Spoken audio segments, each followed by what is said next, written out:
Good morning. I had a really interesting weekend. Friday night, a friend of this show and a personal friend of mine came to me and said she needed to speak with me. And for 2 hours, I heard her heartbreaking story.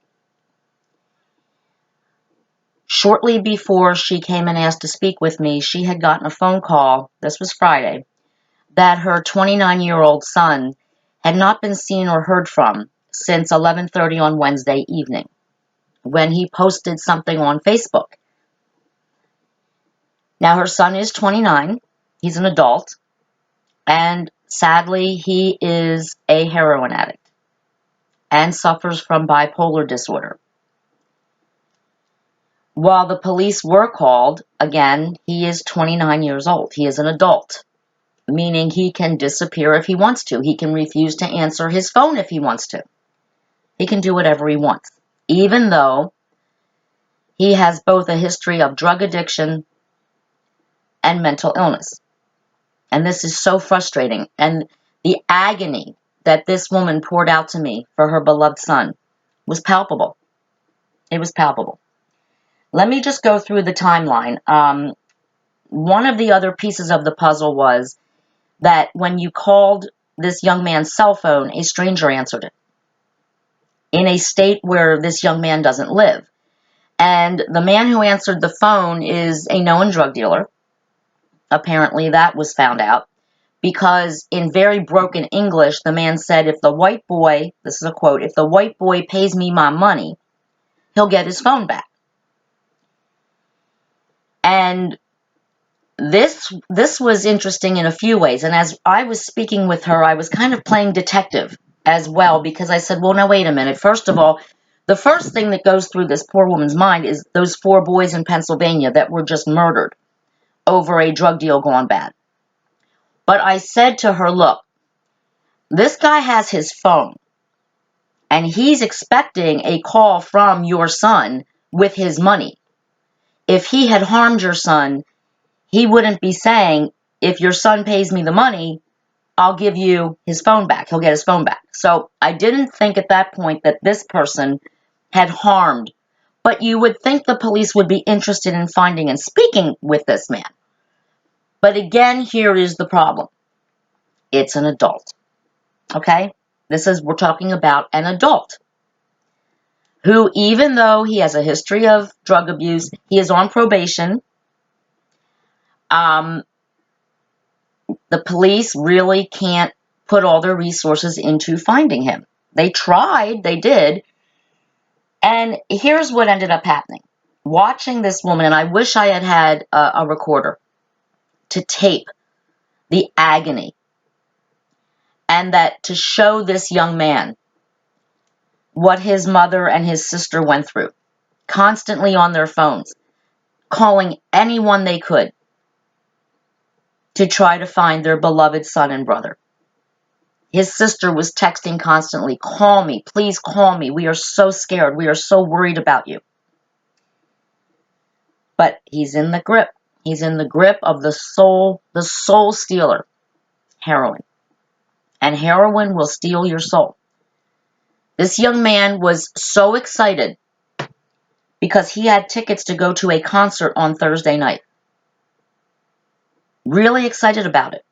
That's why they were so worried, because he really was going to go to this concert, and he loves music more than anything in the world, except heroin.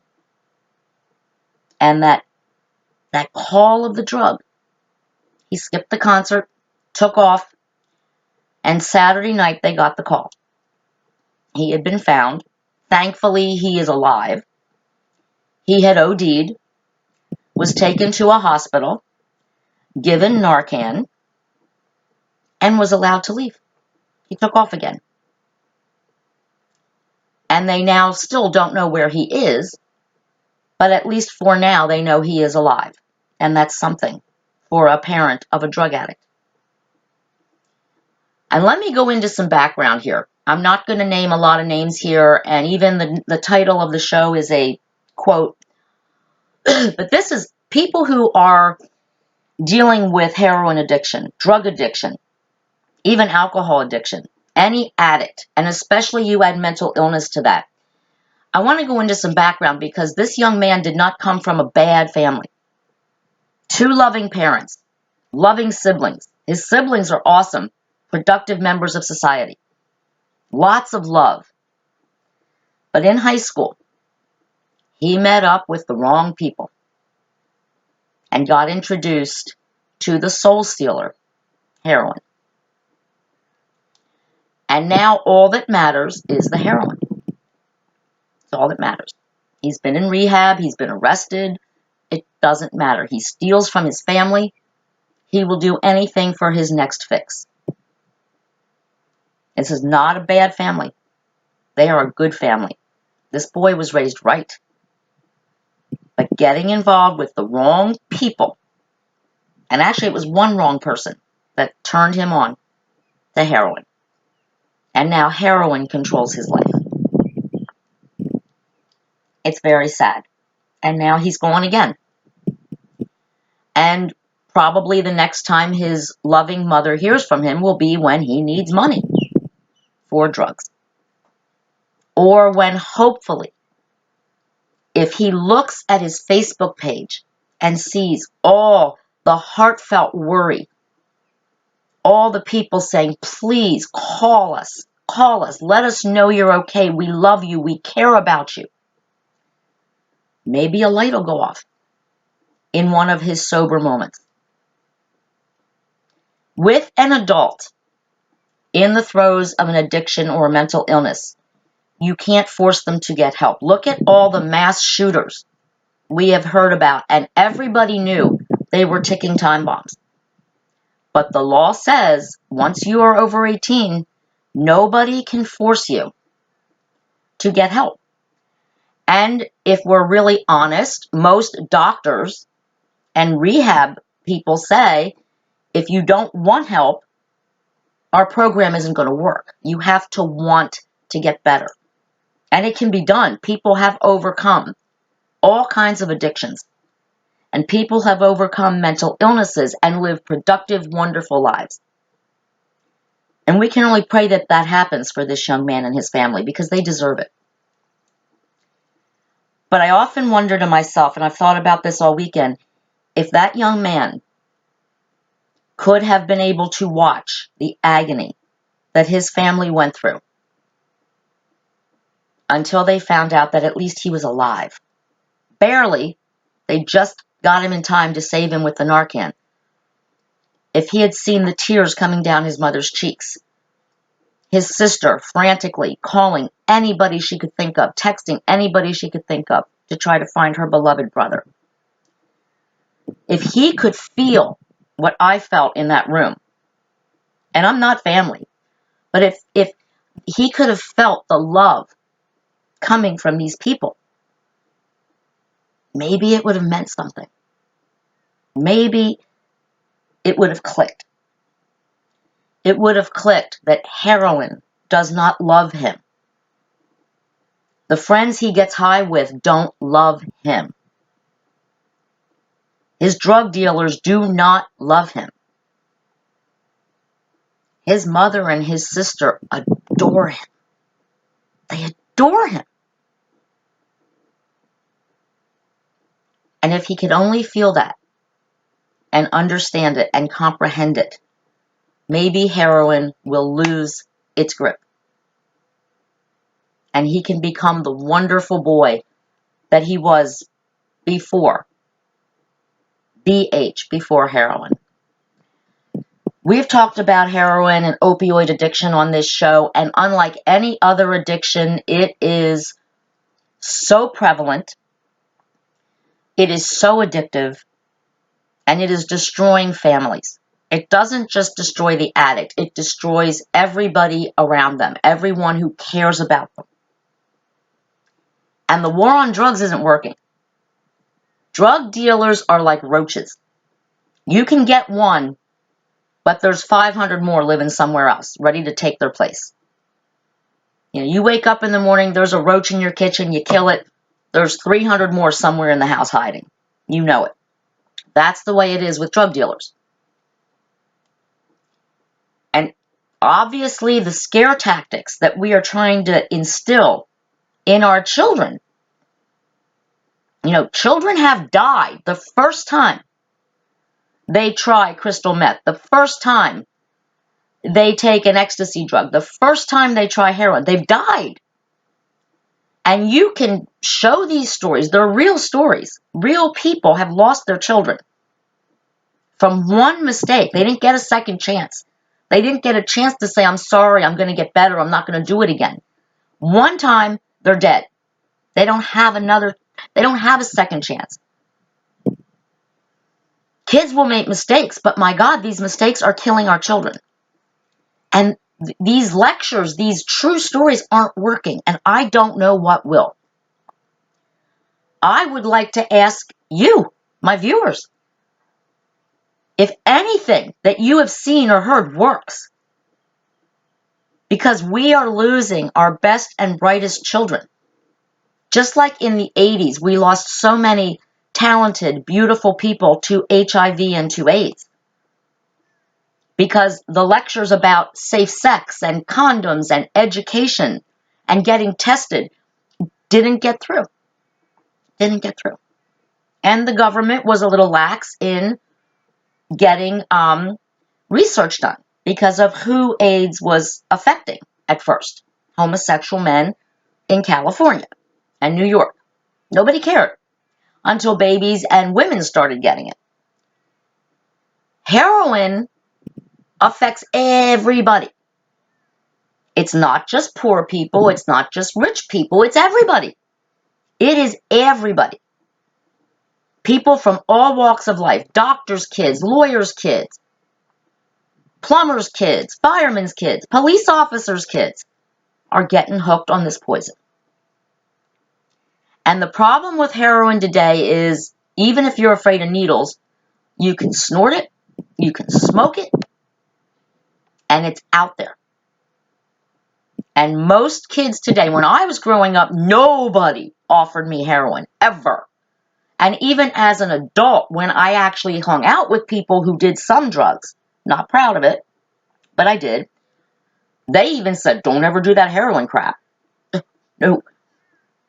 Never offered to me, never available. Now it's everywhere. And for the most part, I guess it's cheap, although once you get addicted to it, you need more of it. And since when you're on heroin, you can't hold a job, guess how you get your drug money? You steal it. Sometimes from the people who love you the most. And it's very, very sad. And I don't have the answer, but I have seen the fallout. I saw it on Friday night and Saturday until they got the call. We found him. We don't know where he is, but he is alive.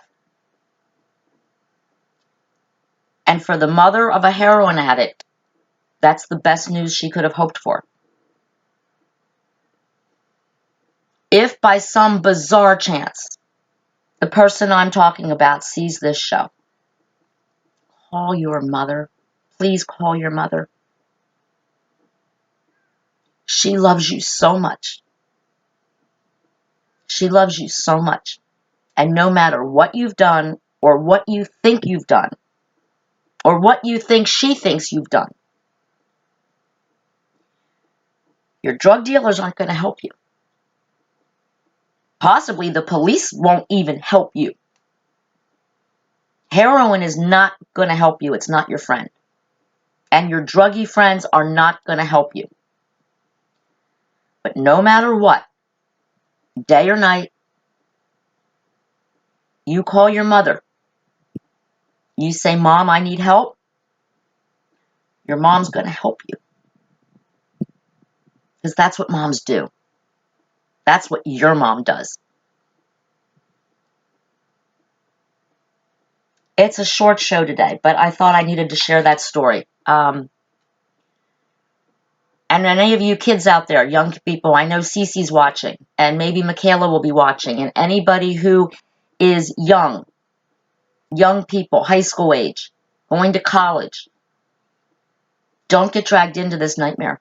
Do not let yourself be talked into doing something that you know in your heart is wrong. And remember this mother and her nightmare this weekend. And the nightmare will go on. It's a never-ending nightmare. She still doesn't know where her son is. Don't put your mothers through that. You all know how much your mothers love you. Cece, you know how much Mama loves you. Michaela, you know how much your mother loves you. KK, you know how much your mother loves you. Don't put them through 2 days of hell like this mother went through and is continuing to go through because she still doesn't know where her son is and he doesn't have his phone. And the reason he doesn't have his phone is because he gave it to a drug dealer for heroin. And when he has the money to pay the drug dealer, he'll get his phone back. So they can't even call him. Imagine that. Imagine putting your poor mothers through that. You know, I gave my mother enough reasons to have fits, but thank God I turned out okay. Don't do it. It's not worth it. It is not worth it. And it will kill you. Eventually, if you don't get help, anybody out there who is fighting an addiction right now, if you don't get help, you are going to die. It's not like, well, I smoke a cigarette, I might get lung cancer. If you keep doing heroin, you are going to die. And as for the authorities and the hospitals, I don't understand why an adult person, if they are a danger to themselves, that they OD'd, and they are on probation, and if they're a danger to themselves and they might hurt someone else because obviously they are stealing from people to get drug money because they have no income, I don't see how they cannot force them to stay in the hospital, at least long enough for the family to get there and try to do an intervention. I don't know why they can just release them into the public, but they do. And maybe that needs to change. Because just like an incompetent person, someone who is deemed incompetent, can be committed to a hospital without their permission if they're an adult, when you are on heroin, you are not competent to make informed and sane decisions. Heroin makes you crazy. So I don't understand that law, and perhaps that's what we need to work on to save these children. And believe me, 29 years old is not a child. But to his mama, he's her child, he's her baby. So maybe that's what we need to think about, changing the laws. I mean, none of us as adults want to be just picked up off the street and thrown into a crazy asylum. Believe me, there are some who think I should be in an asylum. Just kidding. But I think that law needs to change. It really does. This young man could be getting help today instead of being out somewhere. No one knows where he is, what he's doing. He could be in a hospital getting treatment. But they just let him walk out because he's an adult. So let's think about that today when we do our comments. And again, the message today is, we have to talk to our children. And we also can't preach it, because children don't like to be preached at necessarily, but we've got to tell them real stories like this one. This is a true story. And it just happened this weekend. And this lovely person came to me because she knows I have this show. And I promised her I would do something to get the message out. This is not a story on Law and Order. This is not fiction.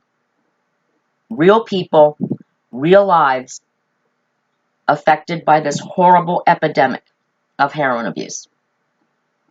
Hold your babies close. Love shows and grows. Shower them with love, and please let them know whatever trouble they get into. Call you. You're going to pick up that phone, and whatever they've done, you will be there as long as they're willing to get help, and you will help them. I hope this young man heeds that calling, feels that love coming from his mother's heart. and picks up any phone and calls her. Political Paula, out.